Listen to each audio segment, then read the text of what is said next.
Anyway mga kabarya, sa video natin ito tatalakayin natin ang ating stock news update para sa ating PSE Stock Market Philippines. Kasama dito ang ating PSEI, si dito ang ating DMC, si ASEN at pati na rin si Converge. Ngayon ay August 16, 2021. Saka dito pala guys sa ating Kabarya Avenue PH YouTube channel, sinishare natin yung ating experience at dinodocument yung ating pag-aaral sa mga nakita nating pangmasang Pinoy investment at potential digital assets in investment na pwede tayong kumita kagaya ng stock market, Pag-ibig MP2 Savings and Investment Program, GCash Investment, cryptocurrencies and altcoins gaya ng Bitcoin, Cardano, Dogecoin, Binance, Litecoin, Chainlink and Ethereum at iba pang pangmasang Pinoy investment. Kaya guys, kung trip at korsonada mo ng ganitong mga content, pwede mo ring pindutin yung red subscribe button dyan sa baba para ma-update ka pa ng ating mga latest na ina-upload na video tungkol sa ating pag-aaral ng mga pangmasang Pinoy investment at potential digital assets in investment naman. Alright, bago natin umpisahan guys, huwag nyo palang kalimutang basahin yung disclaimer na nasa screen ng ating video. At muli tayo ay nagbabalik para sa ating mga nakalap na stock news, stock balita, catalyst and fundamentals ng ating PSE Stock Market Philippines. Ngayon ay August 16, 2021. At silipin natin yung naging trading day ng ating PSE Index o ang ating Philippine Stock Exchange Index. At silipin natin itong kanyang summary. Very good ang nangyari sa ating index for the day ngayong August 16 kasi up ang ating index. Ang ating PSEI up ito ng 3.06%. Ang all shares sector natin up ito ng 1.92%. Ang financial sectors up din ng 0.28%. Ang ating industrial sector up ito ng 2.90%. Holdings firm sectors natin up ng 4.42%. Ang ating services sector up ito ng 2.78%. Ang ating mga property sectors up ito ng 2.92%. At natatanging mining and oil sectors ang down sa ating market. Down ito ng 0.95%. Ang ating total volume sa trading, nagkaroon ito ng 1.8 billion. Ang ating total trades nasa 87,000 trades. Ang ating total value, ang value turnover natin ay umabot ng 8.6 billion pesos. Ang total advances 101, declines 98 at ang hindi nagbago o unchanged 41. Very good itong naging datos o data na nangyari ngayong trading day nating August 16, 2021 para sa ating PSE Stock Market Philippines. Okay? At silipin din natin yung naging record natin sa mga foreigners, ang ating mga foreign investors. Kanina ang ating PSE index nag-close ito ng 6,513.68 at up ito ng 3.06%. Pero ang ating mga foreigners, nagkaroon tayo ng net foreign selling. Napagpag yung ating mga foreign investors. Ngayong August 16, nag-release ang ating mga foreign investors ng negative 1.86 billion pesos. Ang good thing, kasi up yung ating index, ibig sabihin sinalo tayo ng ating mga local traders dito. Puntahan natin yung naging day chart ng ating PSE index. Sa day chart tayo ng ating PSE index, lakihan natin tong kanyang chart at makikita natin dito na bearish pa rin yung naging movement ng ating market dahil itong ating dalawang moving average, no, nag-cross ulit ito pababa, yung ating moving average 50 at moving average 200. Kaya watch out pa rin tayo. Pero ang good thing, sinasalo pa rin tayo dito ng ating support, itong green line. Ito yung mahabang support natin na sumalo sa atin. Kaya hanggat nandito tayo sa above nito, okay lang na mag-trade tayo dito sa area ng ating support lines na dito tayo mag-bounce. Silipin din natin yung ating MACD ng ating PSE index. Ito naman yung kanyang MACD. Mapapansin natin dito na nandito tayo sa ilalim ulit ng ating zero area. Ibig sabihin, nasa negative area tayo. Kaya mahirap mag-trade dahil nga nung umilalim ito medyo matagal nakabalik tong area na ito. Tapos inakyat ulit tayo dito sa part na ito, tong area na ito. Tapos bumaksak ulit yung ating MACD. At nandito tayo sa ilalim. Pero ang good thing, mapapansin ninyo itong ating mga MACD lines, umakyat itong blue line medyo binatak pa rin ito. Hindi siya nagdikit dito sa ating red line. Yan yung symbol na lumalaban pa yung ating index sa ating bear market Ang babantayan natin kung makakakyat ba ito. Kailan ito aakyat dito sa positive area natin. Okay? Kaya watch out kayo sa pagtitrade ng ating PSE Stock Market Philippines. Dahil mabagal pa rin yung ating price action naman dito para sa ating mga stock kung itong ating index bearish pa rin siya. Dahil nga sa ating pandemic situation pa rin ito. Related siya. Dahil nga yung ating mga foreign investors, hindi pa rin sila masyadong attractive dito sa ating index. Okay? Sunod nating stock balita para sa ating stock na si Dito. Mayroon tayong nakitang stock news dito sa ating Call Financial Stockbroker na itala ito August 16, 2021. Silipin natin yung nilalaman ng stock balita para kay Dito.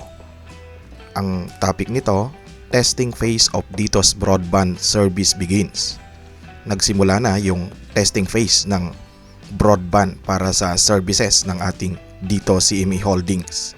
Dito is undertaking a friendly user test of its internet broadband service, which is expected to be commercial ready sometime early next year, according to their Chief Administrative Officer Adel A. Tamano. However, he also stated that Dito is still primarily focused on mobile services as they expect the lockdown to ease and demand for mobile data recovery. Although nasa testing stage sila ng kanilang broadband services kasi hinahanda nila ito for next year sa kanilang launch ng broadband services, nakapokus pa rin sila dito sa mobile data recovery. Kasi nga, mas marami nga namang gumagamit ng mobile data para sa mga cellphones natin. Kasi almost lahat naman ng mga kababayan nating Pilipino, mayroon namang phone. At ang gamit ng phone, dapat lagi siyang merong data o Wi-Fi connection. Dahil very useful itong data internet ng ating mga cellphone bilang isang way of communication na natin sa ating internet age. The telco plans to invest 150 billion pesos this year out of its 5 years 250 billion pesos capex as they accelerate their network builds. Recall that Dito is targeting to corner 30% of the market, which they previously mentioned is more than enough for profitability. Ito yung pinaka-exciting part nito na stock news para kay Dito kasi nga magkakaroon sila ng meron silang investment plan na magdadagdag ng 150 billion pesos para sa magiging expansion o gagamitin para sa mga projects ni Dito na ongoing na ginagawa nila sa ngayon. Kaya kung long-term investment yung tinitingnan mo para sa stock natin si Dito, yung kanyang price value sa ngayon ay undervalued pa ito dahil nga itong maglalagay sila ng 150 billion pesos na investment plan. Ngayong taon ito gagawin. Kaya i-check ninyo ito guys. Okay? At silipin naman natin yung aking portfolio para sa mga hawak kong stock dito sa ating PSE Stock Market Philippines. At ang gamit nating broker ang ating Cole Financial. At makikita ninyo dito, mayroon tayong dalawang hawak na stock. Ang una nating hawak, itong ating stock na si ASEN. At pangalawa, mayroon tayong position na hawak kay dito CME Holdings Corporation. Itong ating ASEN, mayroon tayong uncommitted shares na 10,600 shares. At para kay dito, mayroon tayong 23,000 uncommitted shares. Ito yung present na hawak nating dalawang stock. Itong ating ASEN, up tayo, at para kay dito, down naman tayo kay dito. Okay? At i-interpret naman natin yung present na day chart ni dito ngayong August 16. Right now, ang ating stock na si dito, ang kanyang price value ay nasa 7.63 pesos. At makikita ninyo na nandito tayo nag-support sa 7 peso area. I-plot natin. Ito yung naging support niya. Kaya masasabi natin ito yung bottom support natin o bottom line. Itong blue line na ito. Kasi marami siyang support dito. Ibig sabihin nakita nating matibay yung support dito. Kaya kung titingnan mo na papasukin mo si dito, good price na itong si dito sa area ng 7 peso area bago umakyat yung kanyang price action. Kasi mapapansin mo dito na yung ating MA200, itong pink line natin, no, masyado nang malayo o mababa na yung mga trading candles natin. Kaya masasabi nating undervalued na itong si dito natin. At kanina nga, base sa nakita nating stock news, kung long term yung titingnan mo dito, pwede siyang makabalik dito sa area ng itong pinaka present na all time high nito, dito sa 18 peso area. Pero kung in the long term yung titingnan mo naman dito, at kung makakabalik yan, kung nakabili ka dito sa baba sa area ng 7 peso, almost magkakaroon ka pa ng 170% na gains naman dito. Silipin natin itong kanyang MACD lines natin. Ito naman yung MACD lines. Makikita natin na bearish pa, no, yung price action ng MACD lines kasi nandito pa tayo sa area ng negative area. Nasa baba pa ito. Pero ang good thing, yung positioning ng kanyang mga MACD lines almost tama na, no? Kasi nakaangat itong blue line naman natin.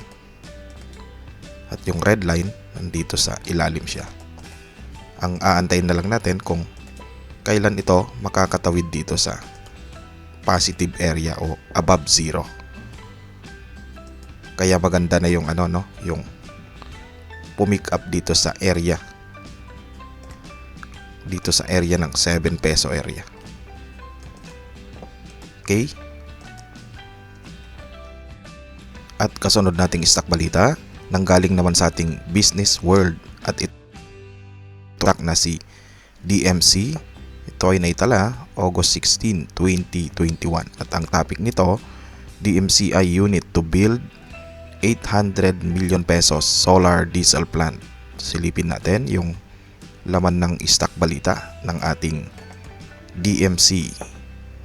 Basahin natin. Konsonji led DMCI Holdings Incorporated said its unit will be pouring in 800 million pesos to develop a 12 megawatt hybrid solar diesel power plant which is set to provide power in Masbate off-grid area by next year. Our off-grid energy business, DMCI Power Corporation, is building a hybrid solar diesel plant in Masbate which is set for commercial operation by quarter 2 or second quarter of year 2022. The solar plant is 4 megawatt while the diesel plant is 2 by 4 megawatt or 8 megawatt in total. DMCI Holdings told Business World via email on July 11. Maganda rin ito kasi nagkaroon ng panibagong project venture itong ating stock na si DMC, ang ating DMCI Holdings Incorporated. At malaki rin ito dahil may presyo itong 800 million pesos para sa solar diesel power plant. Kaya maganda ito para sa future growth nito. I-check ninyo ito. Okay? At ang huling part ng ating nakalap na stock balita tungkol sa ating stock na si Converge at si ASEN. Ito ay naitala ng ating Manila Bulletin. Dahil kanina itong ating dalawang stock, ang ating Converge at ASEN, officially nakapasok na sila sa ating PSE Index. At kanina yung kanilang trading day, sila ay officially announced na bilang isang blue chips stock ng ating PSEI. Basahin natin. Converge ASEN join PSEI today. Broadband provider Converge ICT Solutions Incorporated has officially joined the basket of blue chip companies, the Philippine Stock Exchange Index PSEI, together with AC Energy. Kaya congratulations para sa ating mga Converge Natics at mga ASEN Natics naman natin. Okay? Right, at yan ang ating PSE Stock Market Update ngayong August 16, 2021. Magkita ulit tayo sa kasunod nating video. Once again, have a great day ahead. Always stay safe and God bless. Hanggang sa muli.